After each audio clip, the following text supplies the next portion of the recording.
everyone. I'm Mary Ellen Pethel, and join me as we take a little bit of a walk through time. We're going to follow the Women's Suffrage Tour on Nashville sites. We're going to begin here at Union Station. And this documentary, or as maybe we might call it a walkumentary for today, is to help bring awareness and support for the Metro Historical Commission Foundation. I'll tell you a little bit more about it in just a second. So here we are at Union Station, and this is where the story all begins for women's suffrage. This is where both women and men who supported women's suffrage got off the trains from all over the country here in Nashville at Union Station. They got off the trains right over there where the train shed used to be and the railroad tracks. They walked into the back of the station here, and they entered through and got their luggage and walked out and went to their hotels all across the city. This is where Carrie Chapman Catt came in off the train.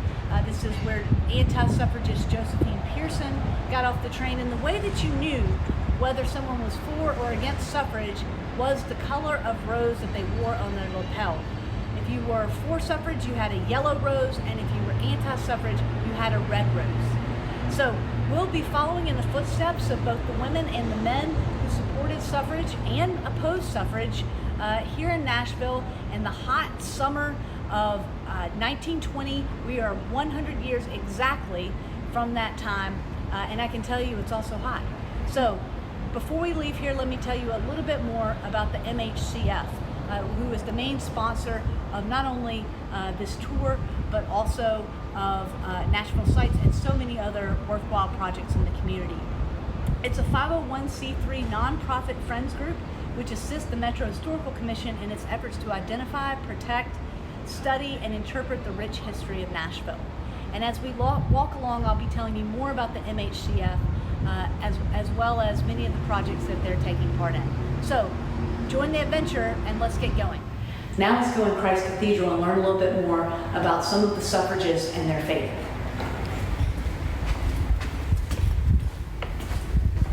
So Christ Cathedral is still an active church here in Nashville with over 2,000 parishioners.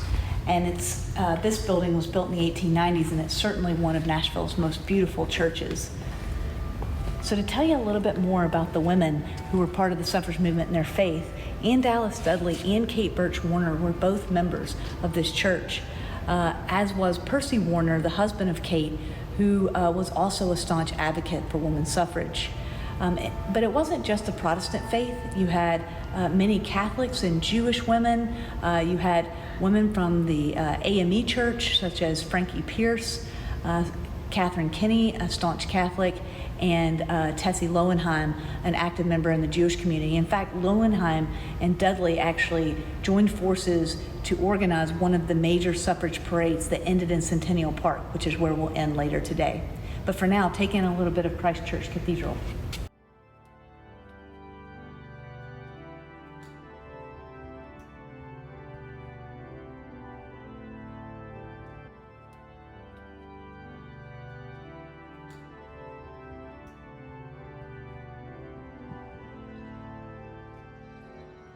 Okay, so we're here at the Ryman Auditorium right now, and before we talk a little bit more about the women's suffrage story, I wanted to talk about some of the projects that MHCF is involved in, some of their important work. It includes cemetery restoration all across the city. One of the most notable examples is Buchanan Station, which dates back to the late 1700s. They help with the Fort Negley cultural landscape. They help with National Register of Historic Places nominations, and they are currently part of the new Nashville report to study the impacts of historic preservation in Davidson County. The MHCF does a lot to support the Metro Historical Commission, and perhaps their biggest project is Nashville Sites. Nashville Sites is 20 plus walking tours that are mobile friendly and free on any device that you'd like to take, and we're on the women's suffrage tour right now. So let's walk on over and I'll tell you a little bit more about the suffrage story.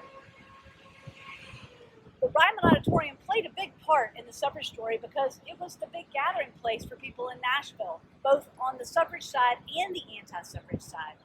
So, for example, Dr. Anna Shaw spoke here, who was an ardent suffragist, as did Susan B. Anthony, even Sylvia Pankhurst from Britain.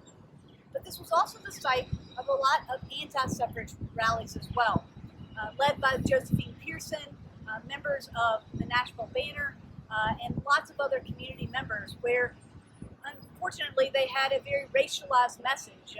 One of the rallies that was held here was called "To Save the South," and part of the message was that if you gave white women the right to vote, you would also then be enfranchising black women as well.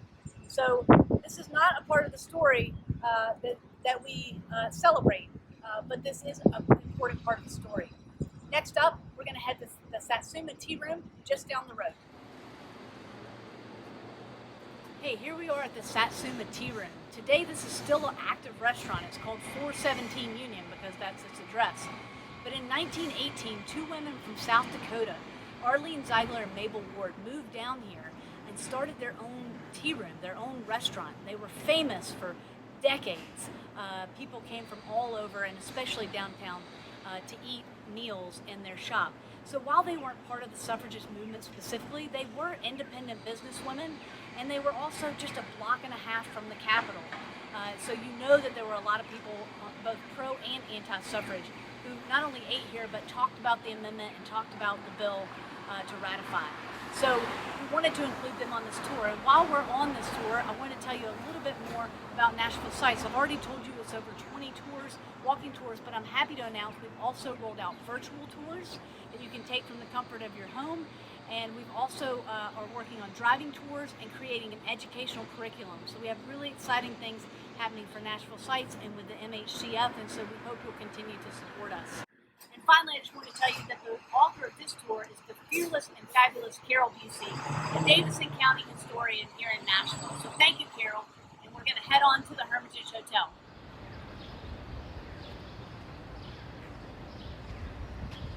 So as you just saw, we're here on Ann Dallas Dudley Boulevard. Ann Dallas Dudley was one of the leaders of not only the national, but the state and local suffrage movement.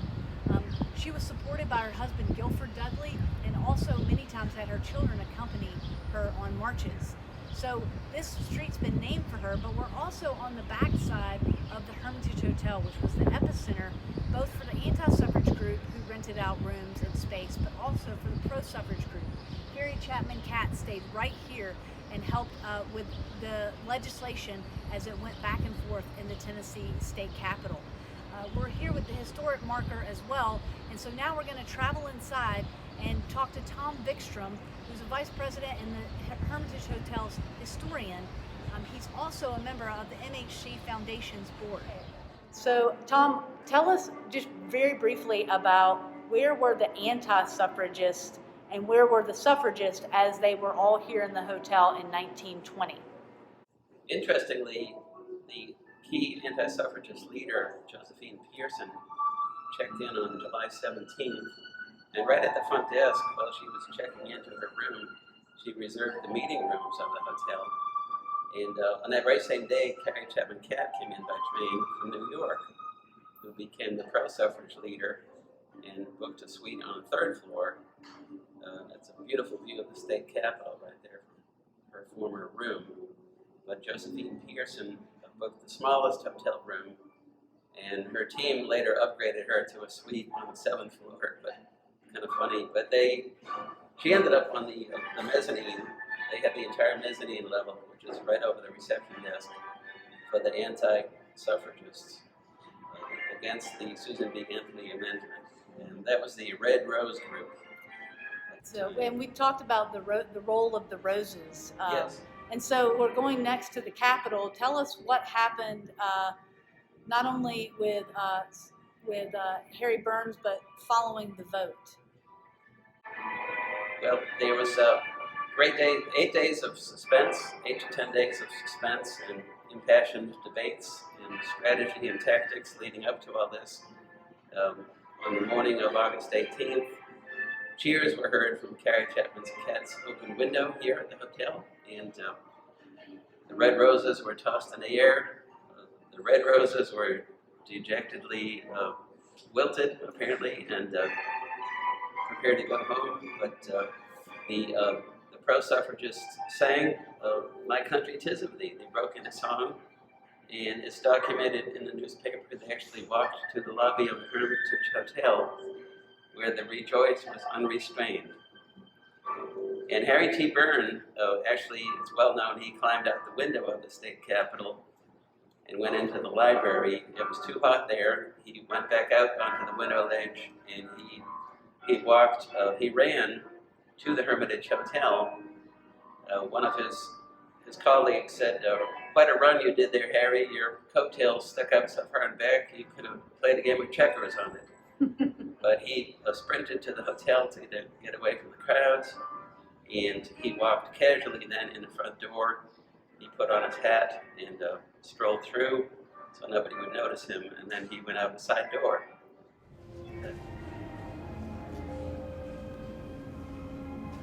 All right, here we are at our last stop for the walking tour. However, we're going to drive to the final alternative stop, which is at Centennial Park. But let me first tell you a little bit about the men who help support suffrage. From Luke Lee, the newspaper editor, Percy Warner, the businessman, John Ventress, the local attorney, to the governor, Albert Roberts, and of course, the representative from Nyota, Tennessee, Harry Burns. So let me tell you just a little bit about what happened in August here in the Tennessee State Capitol. On August the 18th, it seemed like that some of the momentum that the suffragists had made was dissipating, and it looked like that they were going to lose the vote to the anti-suffrage movement. When they began to do the vote count, it was 48 yellow roses to 48 red roses. A tie vote meant defeat, but the suspense was broken when Harry T. Burns, who was wearing a red rose, literally rose to his feet, and to the surprise of everyone in the gallery, voted yes in favor of ratification.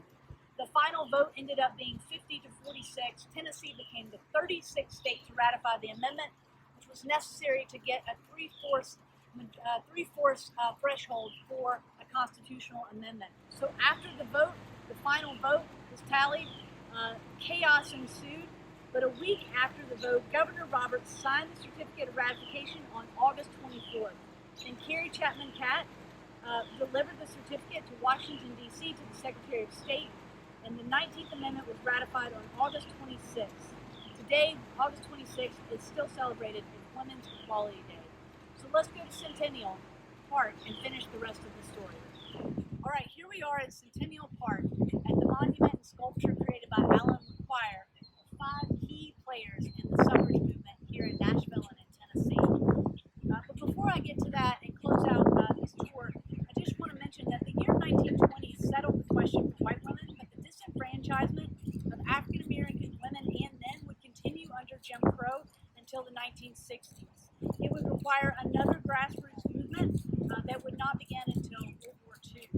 So if you want to learn more about the civil rights movement here in Nashville, check out some of our other tours on Nashville sites. But to tell you a little bit more about these women, we've got Ann Dallas Dudley and Carrie Chapman Catt here in the front. But behind them we have J. Frankie Pierce, an African American woman who led not only several community organizations, but was the superintendent of a state vocational school for girls, where she served until 1939. Fearless advocate of Nashville's African American community. We have Abby Crawford Milton, who was from Chattanooga. She was the first president of the League of Women Voters, and Carrie Chapman Catt said that her activism and lobbying with legislatures was key to getting the 19th Amendment ratified here in Tennessee. And finally, Sue Sheldon White, who had a little bit of a different story. She began with the Equal Suffrage League and then shifted over to the National Woman's Party with Alice Paul that tended to use more aggressive tactics. She was the only Tennessean to actually go and picket the White House in 1919 and to be arrested. So she returned here to Tennessee and was a big part of the fight here and stayed at the Tulane Hotel. So thank you for taking this journey through time with us. Please continue to support Nashville Sites at nashvillesites.org. We have a donate button, as well as nashvillemhcf.org, which is the foundation's webpage. We had hoped, of course, to have a fundraiser, and we hope to postpone and reschedule that for 2021. But our theme was going to be women's suffrage and the men who help make it happen. And so we hope you'll continue to support us. And I want to end with a dedication, because this tour and this fundraiser for the foundation is in memory of our own fearless leader, a beloved woman, Ann Eden, who passed away earlier this year in January of 2020. So Anne, we miss you, and we appreciate all of the activism that she had in her long career from 1975 until 2020. She also served as the founding member and our board chair here at the MHC Foundation. So we wanted to dedicate this to her. All right, thank you.